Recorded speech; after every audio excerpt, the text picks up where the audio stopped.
want to work today, and ones we heard last Friday. So we will begin with Senate Bill 345, and we'll ask the reviser to review it for us, and we will take it up from there. So, Tamara, it's all yours. Thank you, Mr. Chairman, and good morning, committee. Senate Bill 345 would authorize certain penalties for unlawful transportation of livestock into the state. The violations would be a Class A misdemeanor. Additionally, each violation could result in a fine of between $100 and $1,000. If there is a continuing violation, each day would be deemed a separate violation. And with that, I'll be happy to answer questions. Any questions for Tamara? Senator Dahl. Thank you, Mr. Chairman. I have an amendment, and I think Tamara has it passed out. And she did, that she can explain it. It's pretty simple, actually. So you're moving to the amendment. We're ready to go, so we'll pass out the. Okay. Tamara's going to pass out the amendment.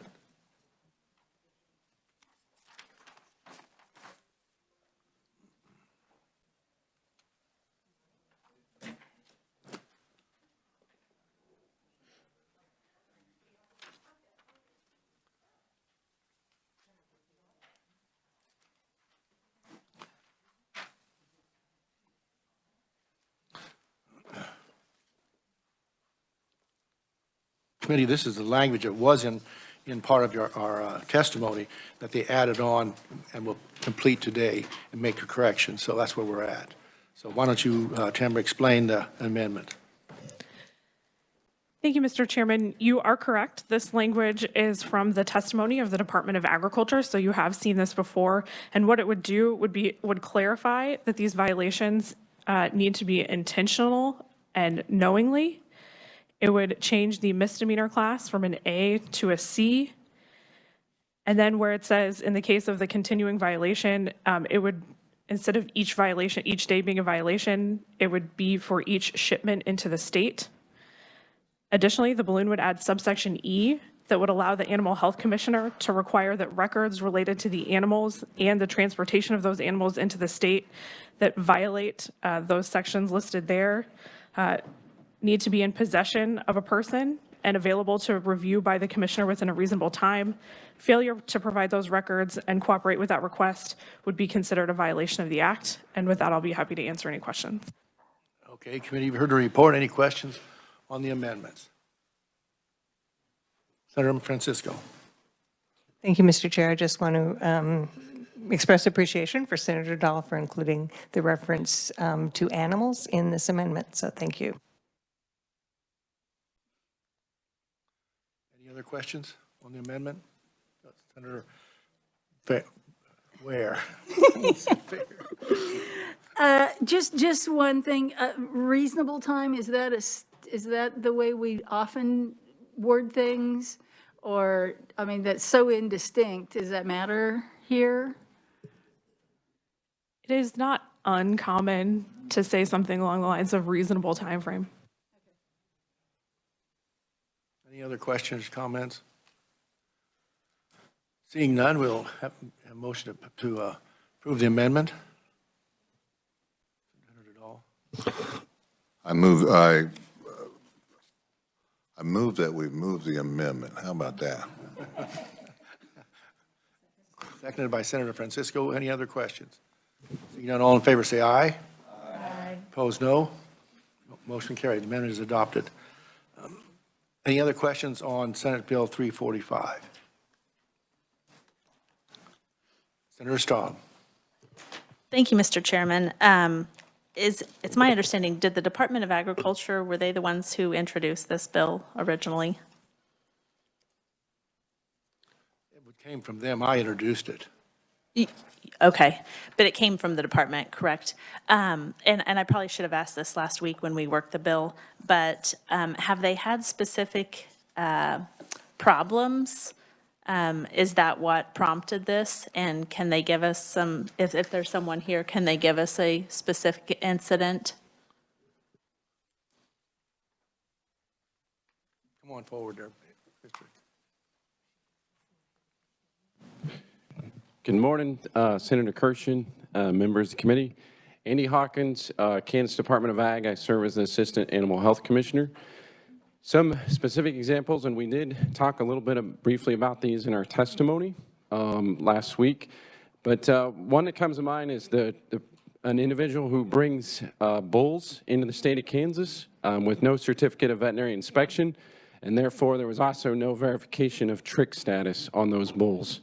Or trichomoniasis foetus, which is a disease that causes infertility in cattle herds. Luckily, right now, we have a very low prevalence in the state of Kansas, and we hope to keep it that way. Another common example we see is people moving horses in with no certificate of veterinary inspection. And on the equine side of things, the disease there we're concerned about is equine infectious anemia, or Coggins. And that's a disease that is incurable in horses. And if a horse gets it, ultimately they do end up having to be euthanized. Another question? Thank you, Mr. Chairman. It would seem to me that this bill is a little bit broader reaching in scope than just dealing with those two issues that are mentioned.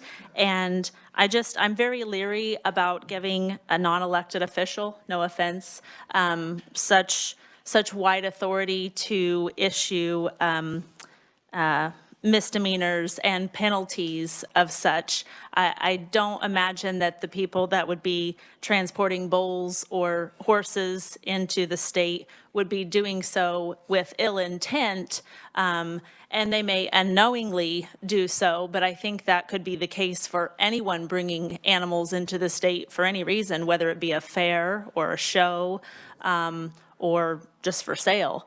So I just am leery about granting this much authority to one non-elected official. Thank you. Any other comments? Question? I had one question I didn't bring up last time. When you arrived at the penalties and the fees, what kind of a bracket did you use to justify that? I mean, it was obviously a little bit of an increase. Was that to help pay for the department's expense, or was it underfunded, or what was the deal, you think? So first off, I might just say real quick. So the goal here would be to go after the people who are repeatedly doing this and in violation. Our goal is to always educate before we regulate. We understand that sometimes things happen that people just don't know about, so we would obviously try to work with them. As far as the matrix for the penalty goes, I think that's been consistent with other statutes that we have. Any other questions? Seeing none, thank you. Committee, any final questions or remarks? If not, I need a motion to pass off favorably Senate Bill 345 as amended. Motion made by Senator Ware. Is there a second? I move we do that. Okay. Okay. Is there a second? I'll second. Moved by Senator Reichman. We pass off the bill favorably. Any other questions? Seeing none, all in favor say aye. Aye. Opposed, no. Motion carried. The bill is passed out. Thank you. Next, we turn our attention to Senate Bill 417, and we'll start again with Tamara for explanation.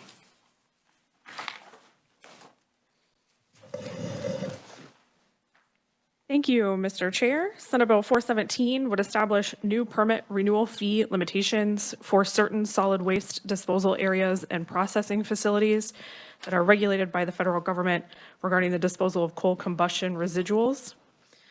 Those fees would be a minimum of $12,000 and a maximum of $16,000. And I'll be happy to answer any questions. Okay. Any questions for Tamara on the bill? Seeing none, thank you very much. Anybody else have any questions? Senator Francisco? Thank you, Mr. Chair.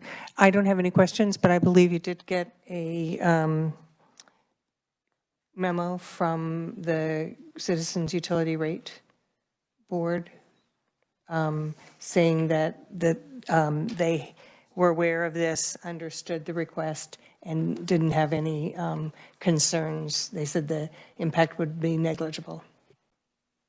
Do you have the memo? Okay, all right, that's good enough. So, thank So you everyone should have seen it in their email. That's what I was asking you earlier. Did Right. you want copies? But from last week to look at it, so. Any other questions? Comments? Senator Dahl? Thank you, Mr. Chairman. I have a amendment, Tamara has it. I think she can explain it and such. Pass out the amendment.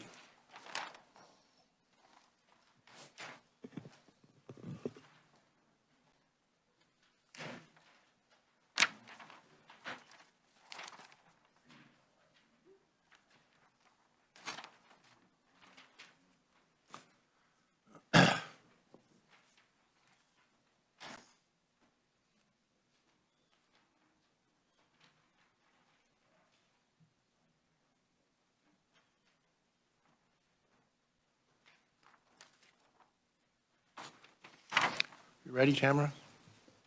Take it away. Thank you, Mr. Chair. The amendments for this would be on page 3 of the bill in paragraph 3. And those first couple of boxes are just some organizational delineations of this paragraph. The big change would be in that big box, starting with subparagraph E, and it basically states if these facilities end up operating under the federally issued CCR permits, then the fees provided in this paragraph, so that $12,000 and $16,000 would no longer apply, and the facilities would be subject to the same fees they currently are, which is the $1,000 to $4,000, which is in paragraph 2.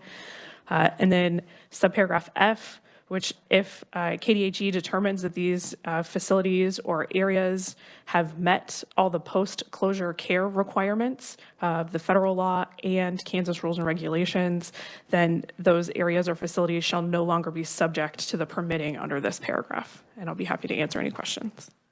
Okay, any questions for Tamara on the amendment? Seeing none, thank you very much. Committee, any other thoughts or questions on the balance of the Senate Bill 417? Senator Peck. Thank you, Mr. Chairman. I would like a little bit of a brief explanation from the carrier of the amendment as to why this is brought forward, what exactly it does, if I could, please. Okay. Thank you, Mr. Chairman. I believe this is a trap. This was brought to me, this amendment was brought to me by the makers of the bill or the people who were pursuing this bill. And to get a good explanation, we probably need to have asked them versus me. Senator Francisco.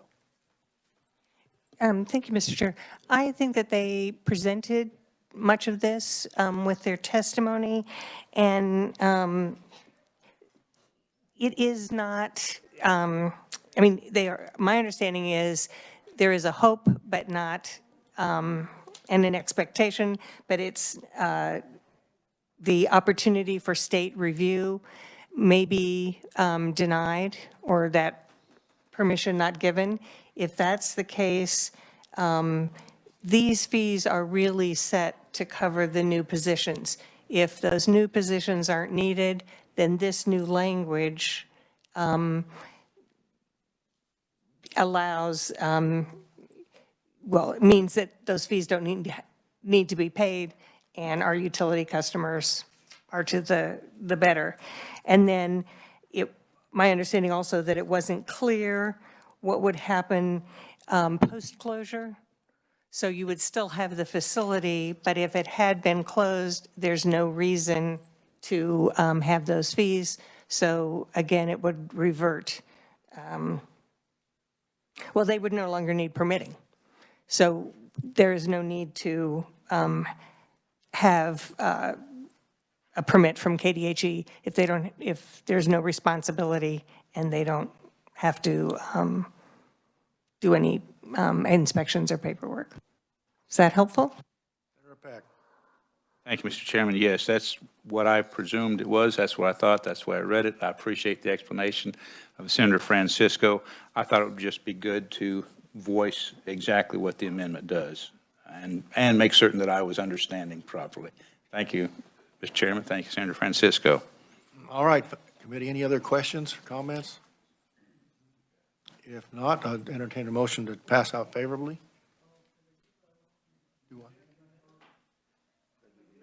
Oh, okay.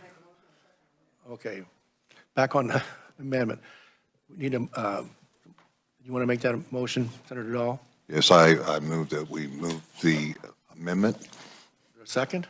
Senator Fagg. Any discussion? All in favor, say aye. Aye. Opposed, no. Amendment is adopted. Now we're ready for a motion to pass out the bill. Senator Francisco. Thank you, Mr. Chair.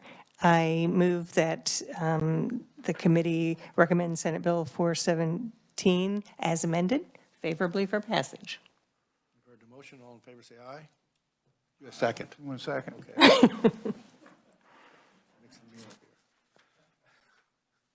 So we're ready to vote. All in favor of the motion signify by saying aye. Aye. Opposed, no. Motion carries. Bill is adopted. Committee, I wish I had some more papers here for you, but on some on the bills we've got left over, but that concludes our business for today. And with that, we are adjourned.